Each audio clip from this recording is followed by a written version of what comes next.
विंध्याचल के घने जंगलों के बीच से गुजरते रास्ते पर 3 बहनें मिट्टी के घड़े लिए पानी भरने बावड़ी की ओर बढ़ रही थीं। तभी अचानक सामने से घोड़े पर सवार एक तेजस्वी राजकुमार जैसा युवक निकलता दिखाई दिया। आहा, कितना सुदर्शन युवक है ये। हमारे इलाके का तो कतई नहीं लगता। क्यों ना इसे ही अपना जीवन साथी चुन लूं। पर क्या मेरी ढलती उम्र में ये मुमकिन है? नहीं, प्यार और शादी पर सबका हक है। इसे क्या पता मेरी उम्र क्या है। जल्दी से इसे अपनी बातों में उलझाती हूँ, वरना गांव में तो मेरी शादी होने से रही। दीदी, क्या देख रही हो? जल्दी चलो, सूरज ढलने से पहले पानी भरकर घर भी लौटना है। तुम दोनों चलो काव्या, तुम और छोटी जाकर बावड़ी से पानी भरो।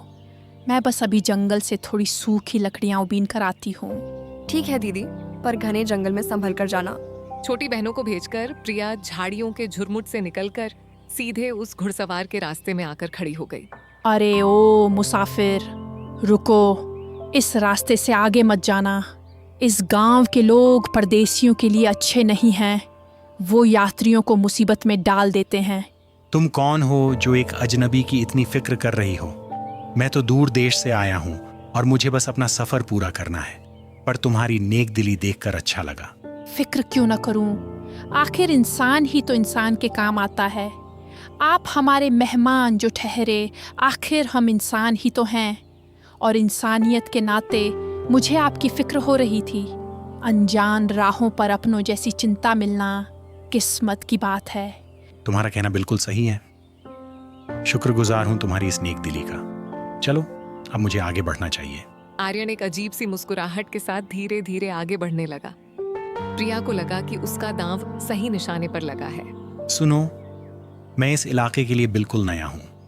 मेरा सफर लंबा है और मंजिल अभी कोसों दूर है।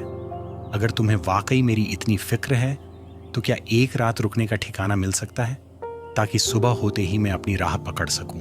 अरे वाह, ये तो सोने पर सुहागा हो गया। मैं तो इसे उलझाने की सोच रही थी और ये खुद ही मेरे घर चलने को तैयार है। पर मुझे इसे गांव वालों और अपनी दोनों छोटी बहनों से छुपा कर रखना होगा। अगर उन दोनों ने इस नौजवान को देख लिया तो कहीं उनके मन में भी ब्याह के लड्डू न फूटने लगे। क्या हुआ? तुम अचानक चुप क्यों हो गई? क्या कोई उलझन है? अरे नहीं नहीं, मैं तो बस ये सोच रही थी कि हमारे छोटे से आशियाने में आप जैसे मुसाफिर को कोई तकलीफ ना हो। आप बेझिझक मेरे साथ चल सकते हैं। हाँ हाँ, क्यों नहीं। मैं आपको अपने घर ले जाने के लिए बिल्कुल तैयार हूँ। पर ठहरिए, मुझे अपनी बहनों से एक बार मशविरा कर लेना चाहिए। आप बस यही मेरा इंतजार करें। प्रिया तेजी से बावड़ी की ओर अपनी बहनों के पास पहुंची। उसे देखते ही दोनों बहनें घड़े संभाल कर उसकी ओर दौड़ी। दीदी, आप इतनी देर कहाँ रह गई थी? और ये क्या, आप तो सूखी लकड़ियां भी नहीं लाई? हाँ दीदी, आपके चेहरे की रंगत उड़ी हुई है। सब कुशल तो है ना? सुनो, तुम दोनों, एक जरूरी बात बतानी है।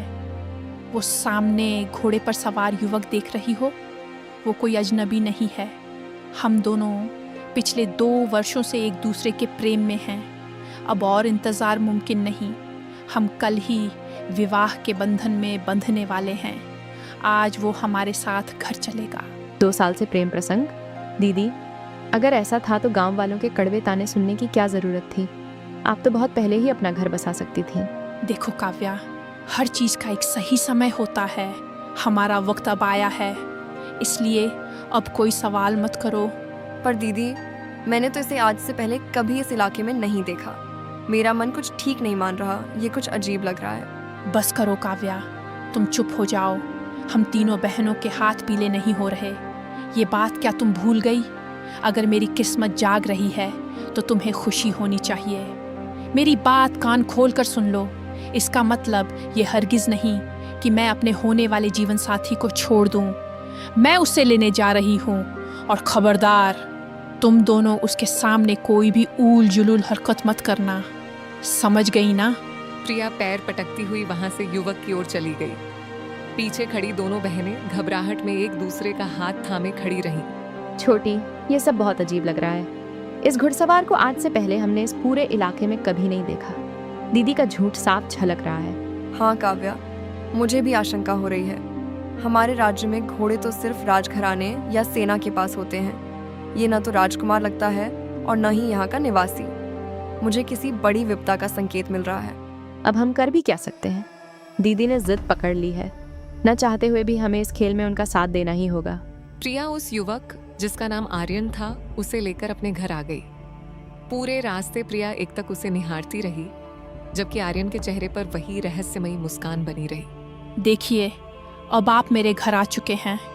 मेरी बहनों को मैंने कह दिया है कि आप मेरे पुराने प्रेमी हैं, तभी उन्होंने आपको यहाँ रुकने दिया, वरना वो कभी राजी ना होती। तो क्या वाकई तुम मुझसे प्रेम करती हो? क्या तुम सच में मुझसे विवाह करने के लिए तैयार हो? क्या सच में आप मुझसे शादी करना चाहते हैं? कहीं मैं कोई सपना तो नहीं देख रही? मेरी बरसों की मुराद आज पूरी होने वाली है। प्रिया, तुम सच में बहुत दयालु हो। बिना मेरी पहचान जाने तुमने मुझे अपने घर में पनाह दी और मेरी इतनी फिक्र की। तुम्हारे जैसा साफ दिल आज के समय में मिलना मुश्किल है। मुझे वास्तव में एक ऐसी ही जीवन संगिनी की तलाश थी। क्या तुम मेरा विवाह का प्रस्ताव स्वीकार करोगी? मैं तुम्हें दुनिया की हर खुशी दूंगा। मैं बहुत खुश हूँ। मैं पूरी गरिमा के साथ यह विवाह करने के लिए तैयार हूँ। मुझे भी आप पहली नजर में ही भा गए थे। देखो प्रिया, मेरा घर यहाँ से दूर जंगल के उस पार है। तुम्हें अभी मेरे साथ चलना होगा। हम वहीं जाकर विवाह की रस्में पूरी करेंगे। हाँ हाँ, क्यों नहीं। मैं आपके साथ कहीं भी जाने को तैयार हूँ। चलिए, अभी निकलते हैं। जैसे ही प्रिया और आर्यन घर की दहलीज पार करने वाले थे, तभी छोटी बहन काव्या वहां आकर खड़ी हो गई। उसके चेहरे पर गुस्सा और असुरक्षा के भाव थे। बस कीजिए दीदी, आप इतनी स्वार्थी कैसे हो सकती हैं?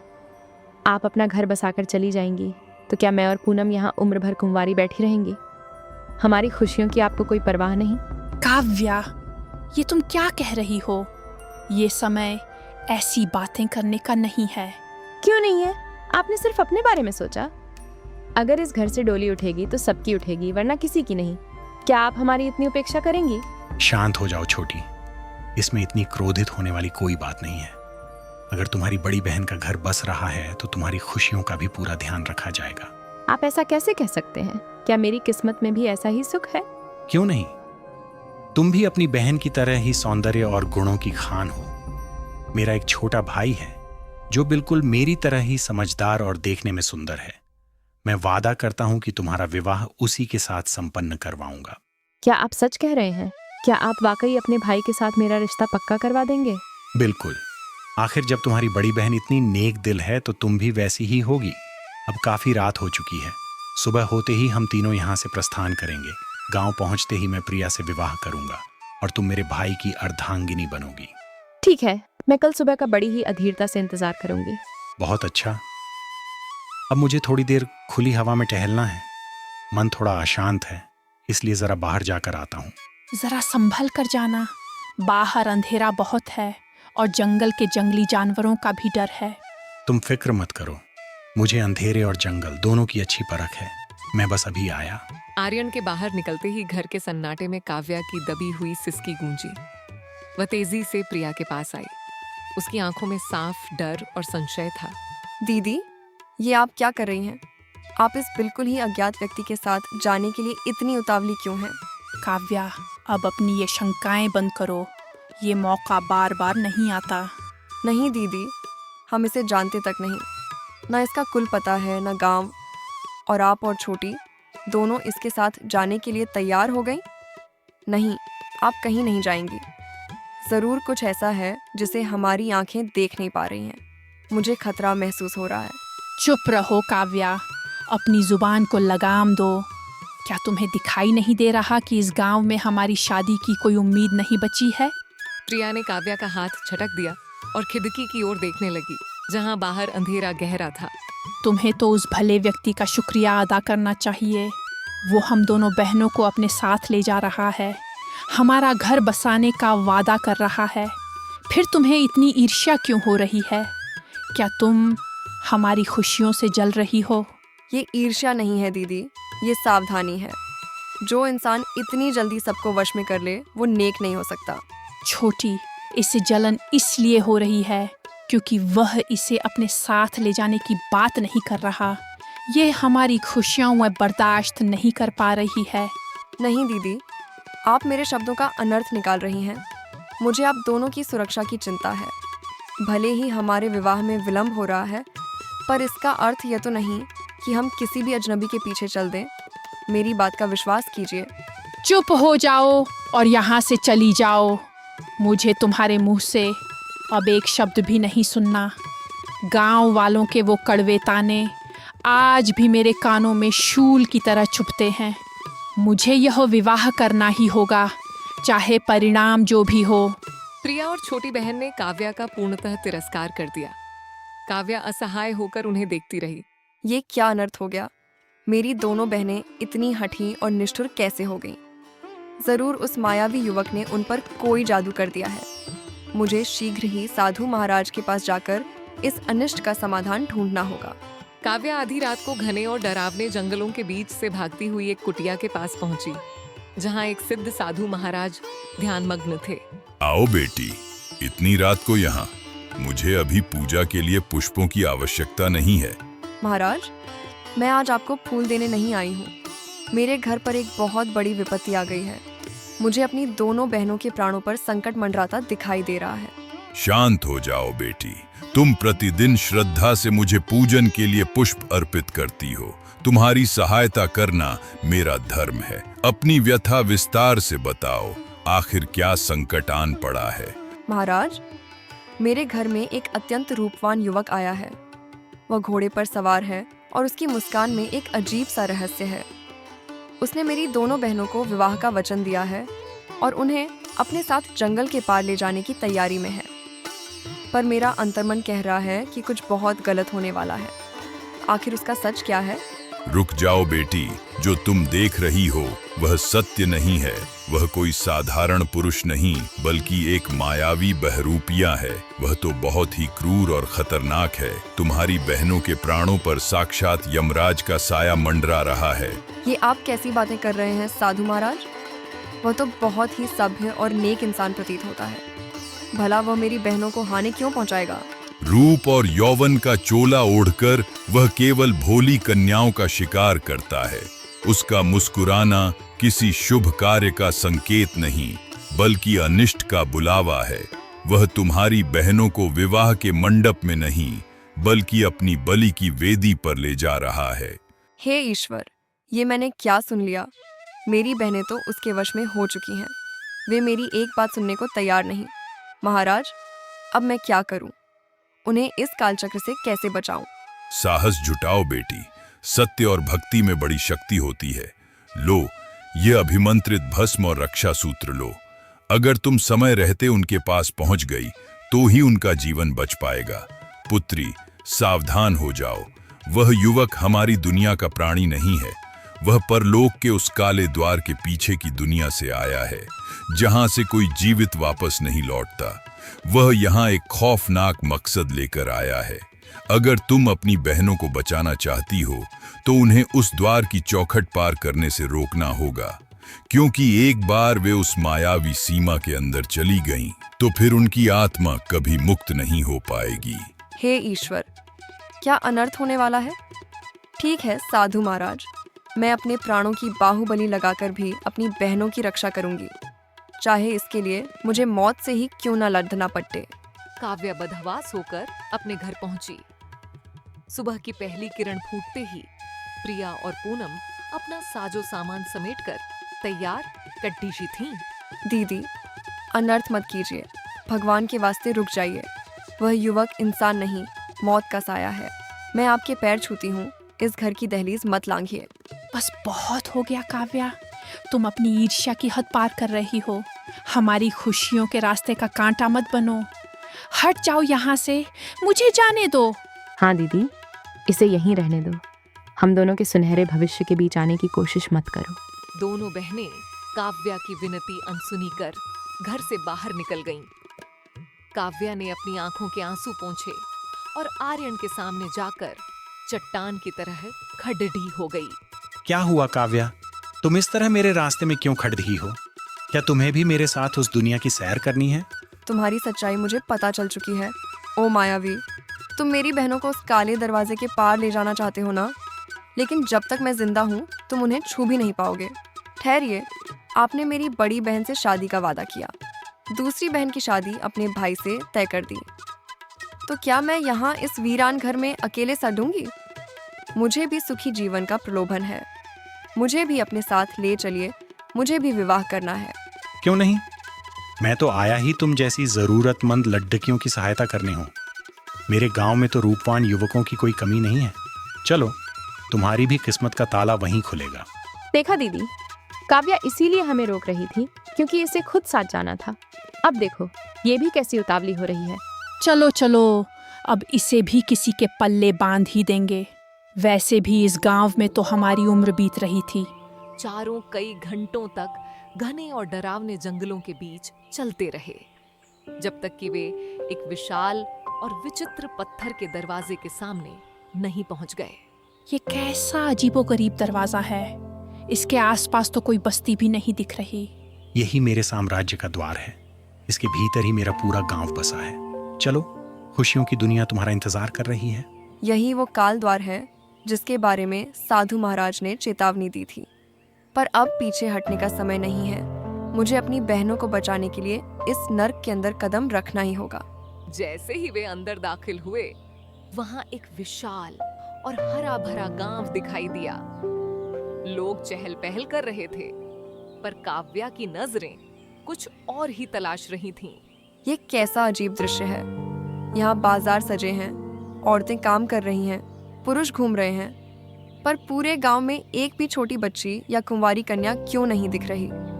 आखिर इस बस्ती की बेटियां कहाँ लुप्त हो गई हैं? क्या यही इस गांव का भयानक रहस्य है? अरे, तुम तीनों वहीं क्यों ठिठक गई? आओ, इस खुशहाल बस्ती की भव्यता देखो। यहाँ तुम्हारा भविष्य इंतजार कर रहा है। सच में दीदी, ये गांव तो अद्भुत है। यहाँ की हरियाली और शांति देखकर मन प्रसन्न हो गया। अब यही हमारा ससुराल होगा। हाँ प्रिया, यहाँ हमें कोई हमारे खुंवारेपन के लिए ताने नहीं देगा। हमारे पुराने गांव की कड़वाहट से तो ये स्वर्ग बहुत बेहतर है। चलो जल्दी चलते हैं।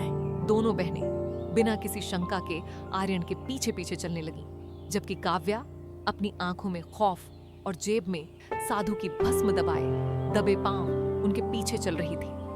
आर्यन उन्हें लेकर सीधे गांव के बीचों बीच स्थित एक विशाल और काले पत्थरों से बने राजमहल पहुंचा। राजमहल के ऊंचे सिंहासन पर एक क्रूर दिखने वाला राजा बैठा था। आर्यन ने अचानक प्रिया का हाथ मरोड़ा और उसे राजा के सामने जोर से धक्का दिया, जिससे वह राजा के चरणों में जा गिरी। लीजिए महाराज, मैं आपकी नई अमानत ले आया हूँ। जैसा आपने आदेश दिया था, ये सुंदर कन्या अब से आपकी सेवा में है। हाँ, मोहन, तुमने फिर कमाल कर दिया। तुम हमारे राज्य के सबसे चतुर शिकारी हो, जो परलोक की कन्याओं को हमारी गुलामी के लिए यहाँ ले आते हो। महाराज, आपका हुक्म मेरे लिए सर आंखों पर है। आपकी प्रसन्नता के लिए मैं कुछ भी करने को तैयार हूँ। तुम मेरे सबसे वफादार सेवक हो। आज से मैं तुम्हें अपना मुख्य सेनापति नियुक्त करता हूँ। ये तुम क्या कर रहे हो आर्यन? तुमने तो मुझसे विवाह का वचन दिया था, फिर मुझे इस क्रूर राजा के हवाले क्यों कर दिया? शादी? मैंने तो सिर्फ तुम्हें यहाँ तक लाने के लिए वो नाटक किया था। अब तुम राजा की दासी हो और वहीं तुम्हारा भाग्य तय करेंगे। और मेरा क्या? तुमने तो मेरा विवाह अपने भाई से करवाने का वादा किया था। तुमने मेरी बहन के साथ ऐसा विश्वासघात क्यों किया? यह मधुना गांव है और यहाँ का नियम तुम्हारी दुनिया से अलग है। यहाँ कन्याओं का जन्म एक अभिशाप माना जाता है। जैसे ही कोई लड़की पैदा होती है, उसका गला घोंटकर उसे मार दिया जाता है। यहाँ केवल पुत्र ही जीवित रहते हैं। ये कैसी नृशंस परंपरा है? क्या तुम्हें ईश्वर का भय नहीं? फिर ये गांव कैसे चलता है? इसीलिए तो हम तुम जैसी लाड़कियों को प्यार और शादी का लालच देकर यहाँ खींच लाते हैं, ताकि इस गांव के पुरुषों का वंश चल सके। तुमने गौर किया होगा, यहाँ एक भी बच्ची या कुंवारी कन्या नहीं थी, क्योंकि यहाँ का यही विधान है। अब तुम तीनों भी इसी जाल में फंस चुकी हो। मोहन ये कहकर वहां से चला गया। राजा अपनी ऊंची गद्दी से उठा और प्रिया और पूनम के पास आकर खेडिहा हो गया।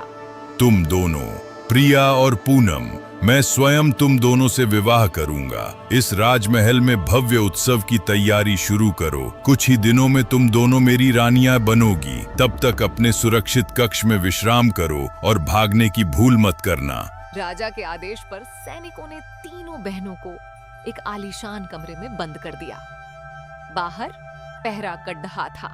प्रिया दीदी, हम तो यहाँ एक सुखद जीवन की तलाश में आए थे, पर यहाँ तो साक्षात मौत का खेल चल रहा है। पर सोचती हूँ शायद यही नियति है। इस द्वार के अंदर आने के बाद कोई जीवित बाहर नहीं गया तो हम कहाँ जाएंगी? तुम ठीक कह रही हो पूनम। बाहर जाकर भी हमें क्या मिलेगा? वही गांव वालों के ताने और अकेलापन। कम से कम यहाँ राजमहल का ऐशो आराम तो होगा, चाहे वो गुलामी ही क्यों ना हो। दीदी, आप ये क्या कह रही हैं? ये महल नहीं, कसाई खाना है। हमें यहाँ से निकलना ही होगा, वरना हम कभी रोशनी नहीं देख पाएंगी। काव्या, तुम व्यर्थ ही डर रही हो। देखो, राजा इस पूरे साम्राज्य का स्वामी है।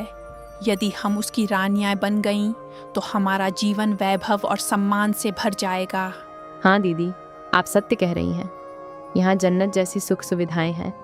तानों भरी जिंदगी से तो अच्छा है कि हम यहाँ रानी बनकर राज करें। आप लोग कैसी मतिभ्रम वाली बातें कर रही हैं? ये कोई साधारण बस्ती नहीं, एक नरसंहार की भूमि है। यहाँ निर्दोष बच्चियों का गला घोंटा जाता है। क्या आपको इस पाप से भय नहीं लगता? यहाँ कोई गहरा और खौफनाक रहस्य छिपा है। हमें तुरंत यहाँ से पलायन करना होगा।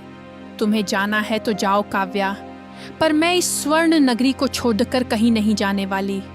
मैं यहाँ रानी बनकर ही रहूंगी। हाँ, मैं भी नहीं जाऊंगी। भूखे मरने से अच्छा है कि यहाँ ऐशो आराम से जिए। दोनों बहनें काव्या को अकेला छोड़ कर चली गईं। काव्या का मन विचलित था। तभी उसने देखा कि एक सैनिक बदहवास होकर राजा के कक्ष की ओर भाग रहा है। उत्सुकतावश काव्या दबे पांव उसका पीछा करने लगी। महाराज, अनर्थ हो गया।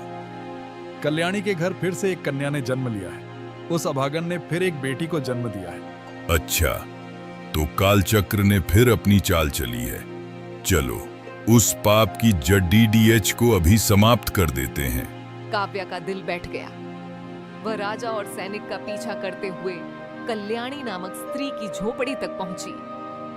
राजा ने क्रूरता से उस नवजात शिशु को मां की गोद से छीन लिया। नहीं महाराज, मेरी मासूम बच्ची को छोड़ दीजिए। ये मेरी तीसरी संतान है और भगवान ने मुझे फिर बेटी ही दी है। आप इतने निर्दयी कैसे हो सकते हैं? एक माँ से उसकी ममता मत छीनिए। चुप हो जा मूर्ख स्त्री। मधुना का नियम पत्थर की लकीर है। तुम्हें इस गांव का विधान पता है कल्याणी। यहाँ बेटियां जन्म नहीं ले सकती। तुम इस पाप की मां बनकर जीवित नहीं रह सकती। इस शिशु का अंत निश्चित है। सैनिक, शीघ्र ही इसे काल औषधि पिलाओ। राजा के आदेश पर सैनिक ने विस्पान की औषधि निकाली और निर्दोष बच्ची के गले उतार दी। बच्ची छटपटाकर अपनी मां की गोद में शांत हो गई। महाराज, कार्य पूर्ण हुआ। अब यह कुछ ही पलों की मेहमान है। इसे ले जाकर बस्ती की सीमा के बाहर फेंक दो। हे ईश्वर, क्या इस संसार में न्याय का अंत हो चुका है? क्या कोई नहीं जो इस क्रूरता से हमें मुक्ति दिला सके? मेरी मासूम बच्ची के प्राणों का प्रतिशोध कौन लेगा? दूर खद्दी काव्या की आंखों से अंगारे दहक रहे थे। उसने अपने आंसू पोंछे और कांपते कदमों से कल्याणी के समीप जा पहुंची। तुम कौन हो? यहाँ से चली जाओ। मुझे अकेला छोड़ दो। मेरी दुनिया उजड़ चुकी है। कल्याणी, शांत हो जाओ। तुम्हारी पीड़ा मेरी पीड़ा है। ये कैसी नाइंसाफी है कि एक जीवित प्राण को केवल लिंग के आधार पर मार दिया जाए? आखिर इस राजा के मन में इतना जहर क्यों है? यह राजा का बनाया हुआ काला कानून है। यहाँ बेटियां केवल बोझ और अपमान का प्रतीक मानी जाती हैं।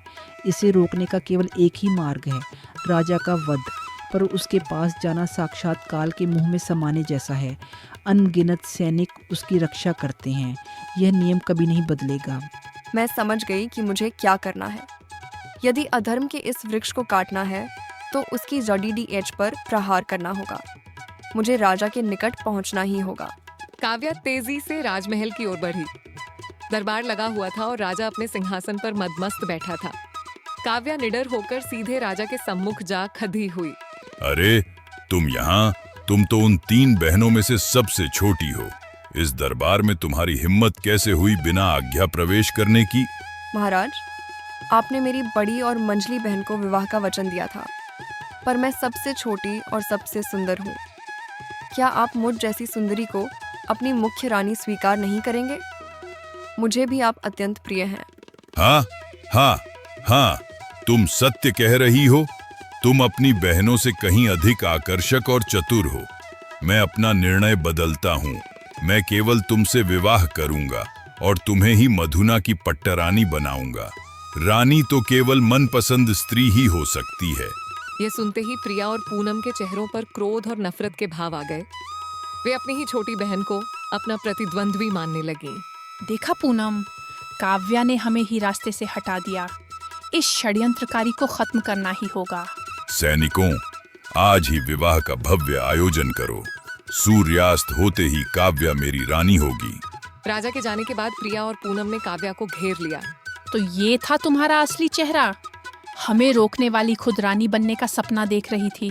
अगर आप लोग अपनी बहनों के प्राणों का सौदा कर राजा से जुड़ सकती हैं, तो मैं क्यों नहीं? मुझे भी राज करना है। मुझे क्षमा करना दीदी, पर आप लोगों को सही राह दिखाने के लिए मुझे ये कदम उठाना ही पड़ा। काव्या दुल्हन के लिबास में सजी हुई राजा के शयन कक्ष में पहुंची। उसके हाथ में दूध का एक स्वर्ण पात्र था। महाराज, आपके लिए मैंने विशेष बादाम मिश्रित दूध तैयार किया है, इसे ग्रहण कीजिए। क्यों नहीं सुंदरी, पर पहले तुम आधा पियो, फिर मैं पीऊंगा। जैसी आपकी आज्ञा महाराज। जैसे ही राजा ने बचा हुआ दूध पिया, उसका चेहरा नीला पडचने लगा। वह अपने गले को पकड़कर जमीन पर गिर पड़ा। ये क्या? मेरा गला, मेरा शरीर सुन्न पड्डी डीएच रहा है। तुमने इस दूध में क्या मिलाया है, विशैली कन्या? महाराज, इसमें दूध नहीं, कल्याणी की बच्ची का प्रतिशोध और साधु महाराज की अभिमंत्रित भस्म थी। अधर्म के इस साम्राज्य का अंत अब निश्चित है। हाँ महाराज, मैंने इस दूध में अपनी मुक्ति का मार्ग मिलाया है। मैंने भी इसे पिया है, क्योंकि मैं इस अधर्मी दुनिया को अपनी आंखों से मिटते देखना चाहती थी। अब आप किसी निर्दोष की बलि नहीं ले पाएंगे। मैंने अपनी बहनों और इस राज्य को आपके चंगुल से आजाद कर दिया है। तुमने ये ठीक नहीं किया। मैं तुम्हें जीवित नहीं छोड़ दूंगा। सैनिकों, पकड़ दो इसे। अब बहुत देर हो चुकी है। आपकी क्रूरता का अंत मेरे प्राणों के साथ ही लिखा था। मैं अपनी बहनों को बचा चुकी हूँ और अब मैं चैन से जा सकती हूँ। इतना कहते ही काव्या की आंखें मूंद गईं और राजा का निष्प्राण शरीर ठंडा पड्डी डियच गया। तभी मोहन बदहवास होकर कक्ष में पहुंचा। नहीं, ये क्या अनर्थ हो गया? मेरा साम्राज्य, मेरा राजा, सब राख हो गया। सुगंधा और पूनम भागती हुई आईं और काव्या के पार्थिव शरीर से लिपटकर फूट फूट कर रोने लगी। उन्हें अपनी गलती का एहसास हो चुका था। तभी कल्याणी और गांव के सैकड़ों लोग वहां जमा हो गए। इस वीर कन्या ने कर दिखाया। इसने अपनी जान की कुर्बानी देकर हमें इस नर्क से आजाद कर दिया। अब हमारे गांव में भी बेटियां जन्म लेंगी। अब किसी माँ की गोद सूनी नहीं होगी। हम सब अब खुलकर और सम्मान के साथ अपना जीवन जी सकेंगे। पूरे राज्य में आजादी की लहर दौड़ गई। सुगंधा और पूनम अपनी बहन के निस्वार्थ प्रेम और साहस को याद कर बिलखती रहीं। काव्या की वह कुर्बानी पूरे राज्य के इतिहास में एक स्वर्णिम अध्याय बन गई, जिसने अंधेरे को मिटाकर प्रकाश फैला दिया।